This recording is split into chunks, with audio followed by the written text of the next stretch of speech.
another video for Dear Tamala, advice that you can trust. Today we're going back to our advice on Reddit. It's kind of working for me for the format that we're doing here. And today, I'm going to call it a headline. It's from 8 days ago. The OP says, "I love my wife so much. What are some small ways I can show her that she is loved every day?" I'll be honest here. Preferably some cheaper things, as I'm not made of money, and I want some small romantic gestures that will remind her that I am still deeply, deeply in love with her 11 years into our marriage. I try to make a point of bringing her flowers randomly at least once a month, but I feel like she deserves more. I would cook for her, but honestly, I am shit at cooking, and trying to give her breakfast in bed would be more of a punishment than anything else, haha. I already do the normal stuff like back rubs and taking her out on regular dates, but I really want to put in a bit more effort into making sure she knows that she's my world.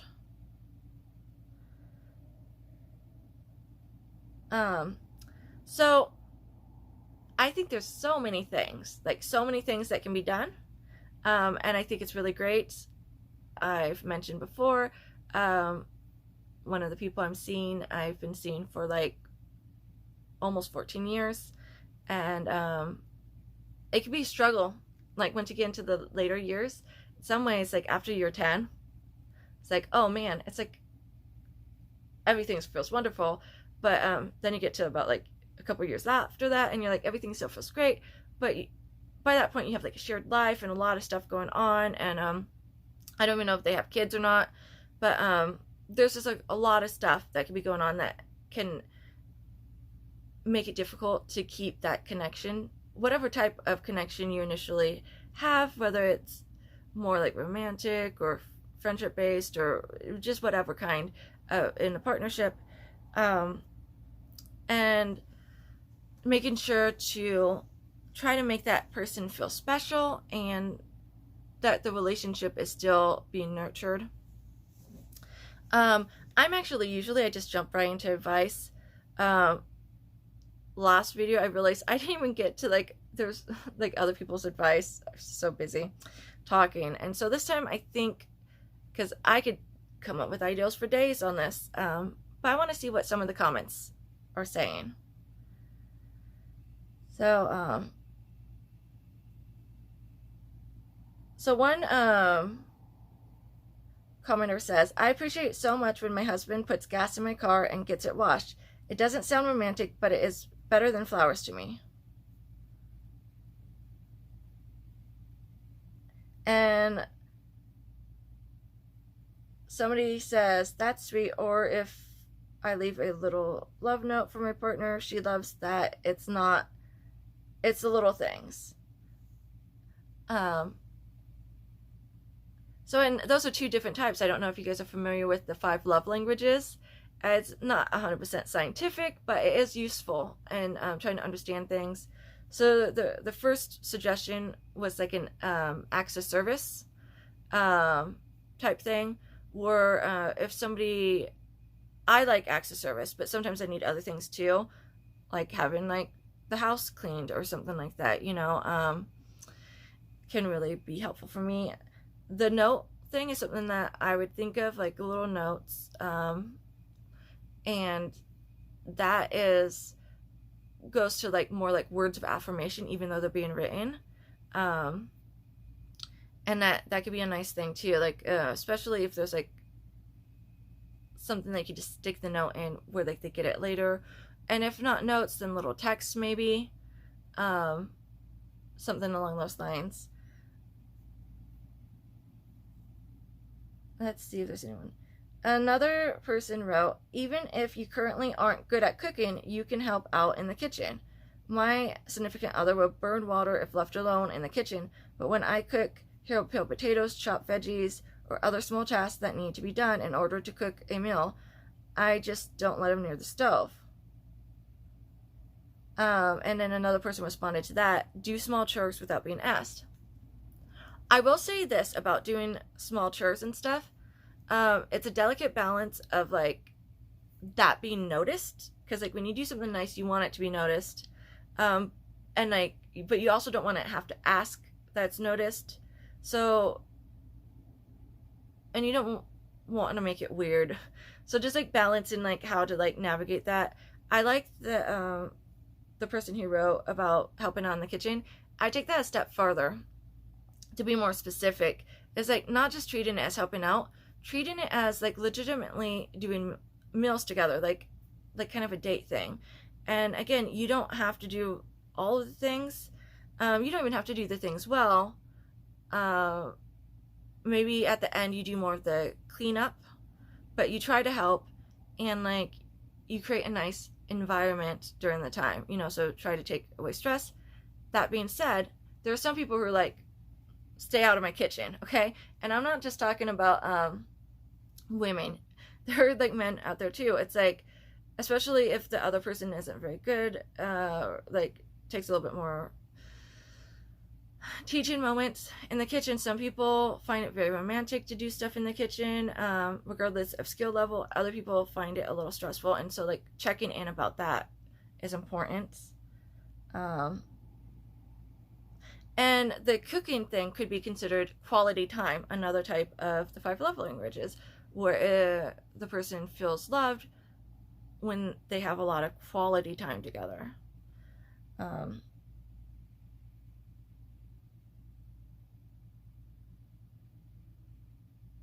Oh, here we go. Another person says, everyone has different ways they like to give and receive love. A lot of people call this love languages. Do you know how she likes to receive love? And with that, I would actually look at various ways. Like I was saying, like for me, I have some primary ways that I like to receive love. And but like I don't always need that. And the other thing to consider is like when you're doing things for each other, there's what it means to the person who's doing the thing and what it means to the person receiving the thing. And so for me, if somebody's doing something for me, even if it's not something that would normally be one of my love languages, I try to consider like the intent behind it. So if it was only that might be a problem. But if it's like their way of showing love, and they're also doing things in the way that I like to receive love, then I feel like that's a very nice balance. And like, I will note that sometimes the way a person likes to receive love, like the preferences there, is not the same as the way that they like to show love, which is interesting. Okay, and the OP says, her love language is acts of service, which is the opposite of mine, but I try to make an effort to do things for her. The problem is that it's such a foreign concept to show love through that to me. So I'm a bit clueless on how to do it in a way that expresses my feelings for her.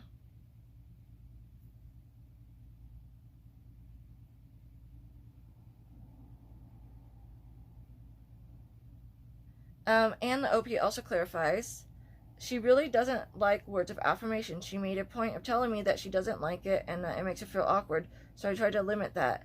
I hate cleaning, but maybe that's the point. Like, I gotta show her that I'm willing to do something I have her because it makes her happy. She's going to hang out with my mom today until sometime in the evening.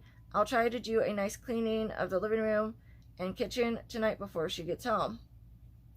I will stay with this, with acts of service, because acts of service is something that I like to receive, and it is one of the things that I like to give.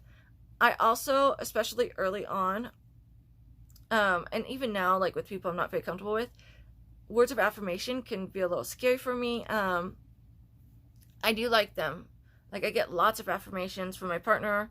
That's one of their main love languages. And the ways that they like to give. And I've just gotten used to it. Like, I get, like, when we're together, I get, like, a ton of, like, oh, I love you, and, like, all this stuff, and, like, I get a lot of that, and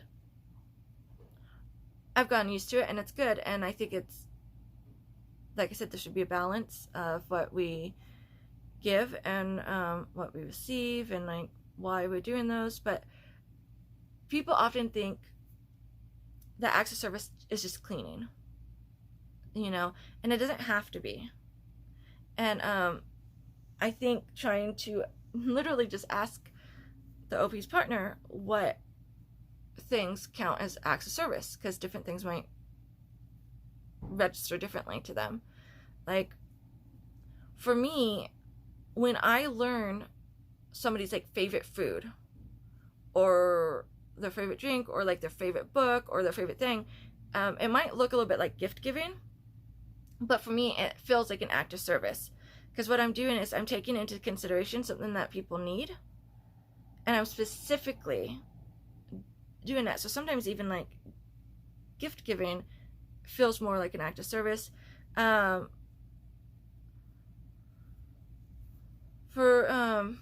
It could be a lot of things, like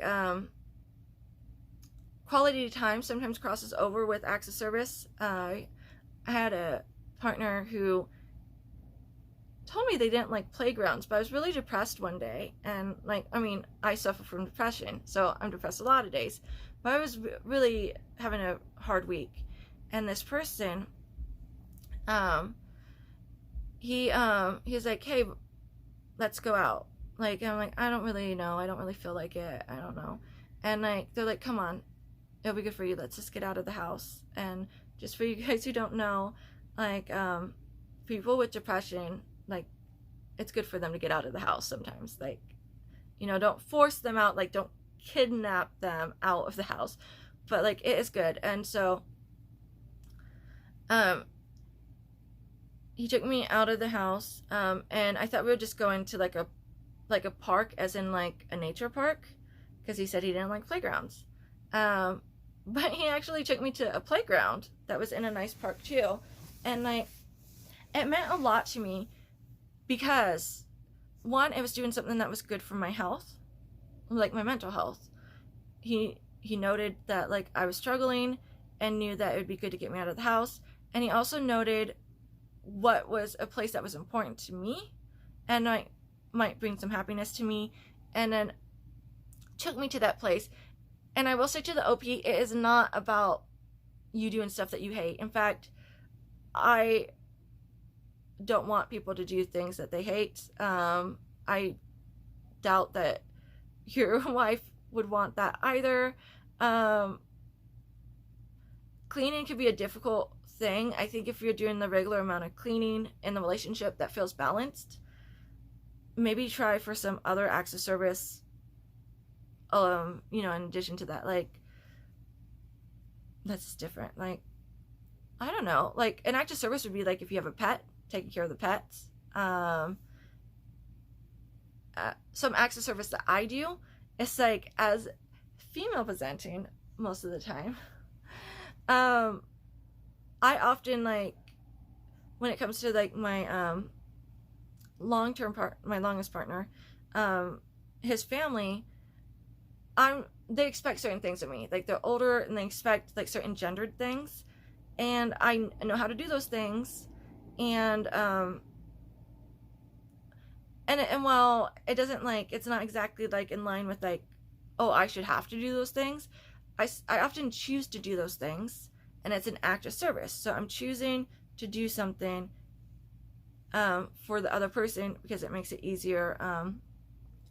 I'm polyamorous, and my partner currently has 2 other main people that they were seeing, and one of the acts of service that I often provide is help and support his other relationships. I also, just so you guys know and don't like hate on him a bunch, I'm able, and so are his other partners, able to see other people and have different relationships. Right now, I have like a long-term thing that kind of, I feel like it may have transitioned. I don't really know what's going on. That's why I'm not really like claiming it as anything, but it is significant to me. I just don't know what it is, exactly what to call it right now. And I'm just not seeing anybody new right now. So you know, it's really, I'm going to talk mostly about my longest relationship, but being a metamor in a polyamorous relationship, which is the partner of your partner, and meaning that it's a connection. It's like, if you're new to polyamorous relationships or you're monogamous, it might be like, what does that mean?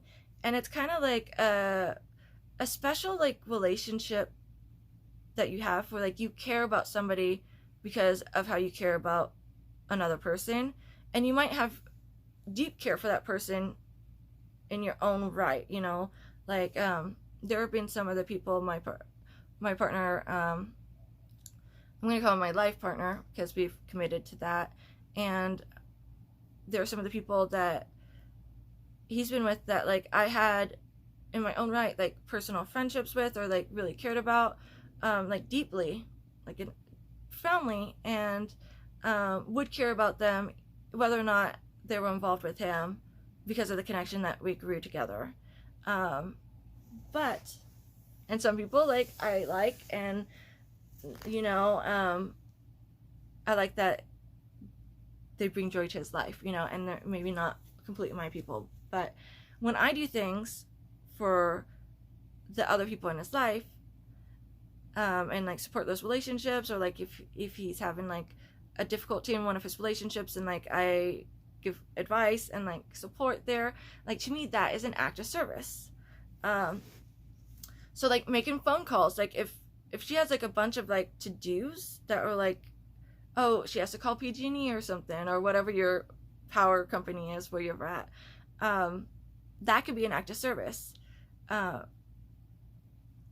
Just like an act of service that my partner does for me a lot. I'm a geek. You can see that on my new channel, Clover Geeks.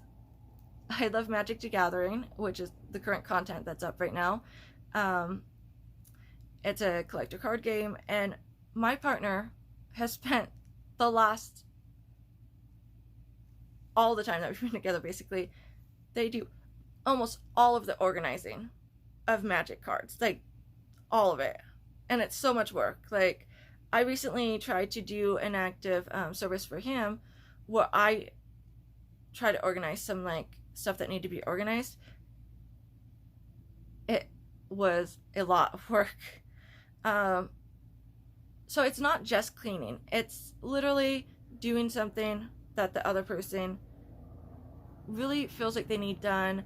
My partner has helped me before when I was feeling like overwhelmed, and like I didn't, like when I was first like going back to school and I wasn't sure of like my writing skills, things like that, and like sitting down with me and really being there for me and supportive as like I'm trying to get like, my head straight for writing. So there's just like lots of ways, and there's I'm gonna look and see if there's any more information, but I think that should hopefully help cover some additional ways that you could do acts of service. I also want to say my partner really likes, like I said, words of affirmation, and I'm not always the best at it. Like I try to be. I'm not the best at receiving it. Maybe I am. I do appreciate when he has written me poems. So I don't want to say that on like the camera, but playlists. Like if the OP's partner, if their wife likes music, maybe don't make it like overly sentimental if they don't like words of affirmation, but like making a playlist that they like can be a way that you're getting that the OP's getting that need met of like words of affirmation. That's something that we've done in my relationship where both ways. I've made a playlist for them on Spotify and they've made a playlist for me, and it's one of the ways, without directly saying a bunch of like sweet nothings, to get some of the feelings of words of affirmation met.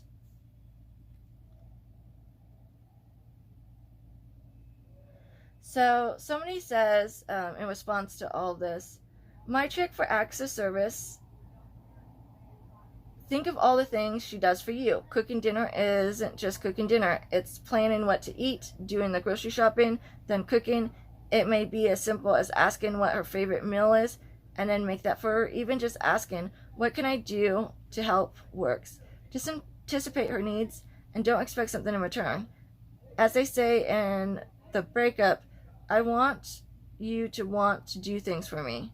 My favorite question to ask is, what is something that I used to do for you that I haven't done in a while?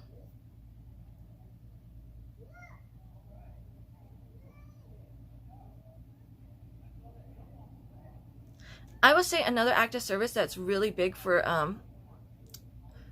people who menstruate.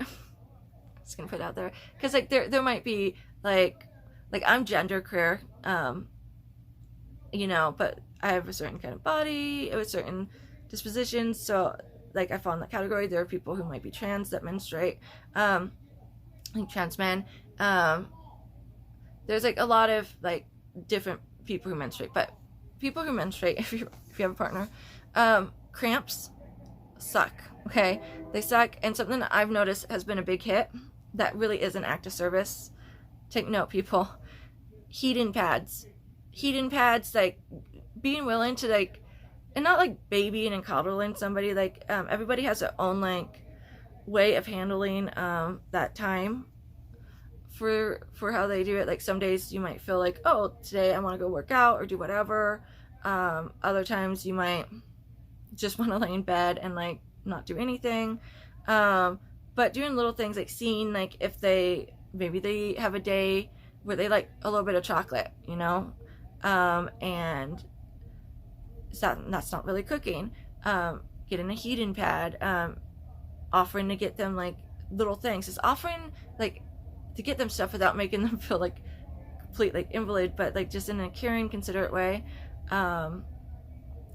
Making sure that certain things are stocked, you know, like my partner often makes sure that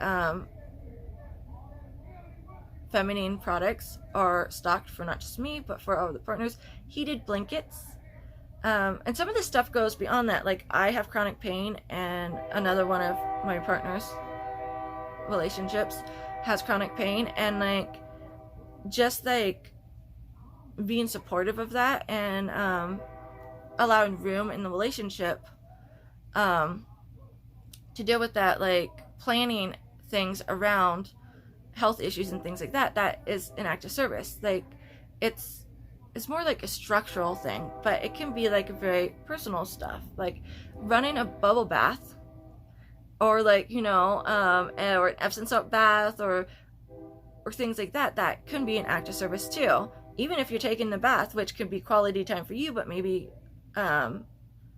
you know, an act of service for them. And so there's just a lot of variety out there.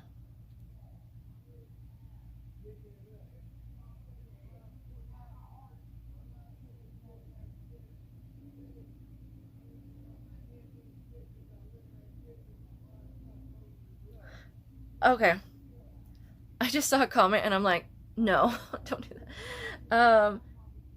So one commenter said, randomly do this, not every day but occasionally. Buy her favorite chocolate bar or mini ice cream as a gift and say you saw this and thought of her. That part's okay. They also said, put a dress on the bed with a post-it note saying, wear this for dinner tonight, your choice. Every day is way too much and gets predictable and boring. Do something little to make her know you're thinking about her. Say once every 3 or 4 weeks. And the OP responded to this saying, this is a lovely ideal, though I fear if I left the choice of where we eat, we'd both starve waiting for her to decide. She's so indecisive, it's incredible. She can choose to put clothes on in the morning, and I think it's cute, but makes leaving the choice up to her impractical. But that right there, because like that's a thing too, choosing where to go eat when your partner has difficulty for that, like, and making sure that they're like, you know, some places that she likes, and making that decision, like, so it's not on her plate. That is an act of service. That shows you care, as long as you're not like being controlling and leaving room for her to have opinions. The dress thing, man, you better know your partner. You better know your partner. Like, I've made my partner dress up. I made him dress up before, my life partner. Like, we went to Disney World for our 10-year anniversary. We went to a bunch of places. It was like, we're not doing marriage. We're gonna do like an epic trip, you know, and it was wonderful. But I don't know if you guys know about Disney bounding, where you dress up kind of like characters, but not in costume. I picked out every outfit for every day for like Disney World. But I also told him in advance that this was happening. I told him, hey, I really want to do this thing. I'm going to pick out the outfits. All you have to do is put them on. I let him know in advance. I don't even know, like, if I just put an outfit on the bed and left a note like that, I don't even know if any partner I've ever had would even put the outfit on. I do know that if somebody just like left an outfit on the bed for me to decide what I was gonna wear, if that wasn't like a thing with us, like that, I don't know. It makes me feel kind of uncomfortable. Like it's very like patriarchal feeling, like a little bit like, I don't know. You just have to be careful with some things like that. Like if a partner really likes that, because like there have been times where I've asked for help picking out an outfit, and that's different when you ask for help.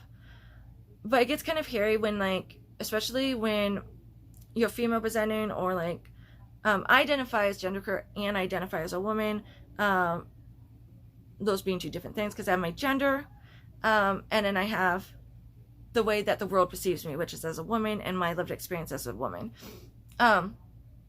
So things were like, I'm not being consulted and I'm just being told, hey, this is what we're doing.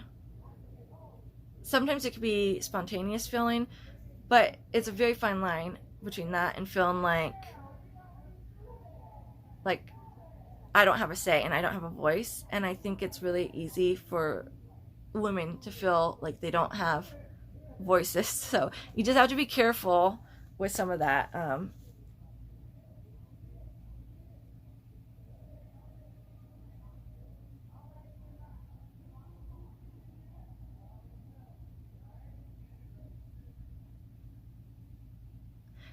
Somebody suggests like using greetings. Greetings can be a thing. I would say we haven't talked about physical touch, and sometimes people who are really into words of affirmation are also really into physical touch. You don't always have to have words. You could even make up an own language, like it's never too late. One of the relationships that I have, we have a weird made-up language. In fact, most of my relationships end up with weird made-up languages. But in that one, it's specifically because like that person isn't very comfortable with feelings in general, and it's a way to communicate with them without putting a lot of pressure on them. And I think it makes them feel safer, and it's kind of fun and quirky and whatever. But physical touch, like I know that can say, a touch can say a lot of words, like if it's done in a certain way. And again, making sure that everybody is comfortable with it and everything. But like, even if a person's like an act of service, like there could be moments where physical touch say the same things that words of affirmation are trying to say. So definitely check in about that, but it could be an option. Quality time is another thing. Like sometimes people who are not comfortable with words of affirmation might be comfortable with quality time, and seeing if that's an avenue, because we all tend to have like a primary thing, but we usually have a couple other types of love languages that we enjoy, and just trying to find a way for the OP to meet their needs of like, this is how I like to give love, but finding ways that their wife can also receive love. So I feel like we've gone over a lot. I hope this gives some ideals for everyone's relationships. And it doesn't have to just be romantic ones. It could also be friendships. I think it's important, and family relationships. It's important to find ways to tend to all of our relationships and to say, these relationships are important to me. These people are special and I care for them, and prioritize them. And with that, I'm going to say goodnight, lovelies, and thank you for coming and watching another one of my videos.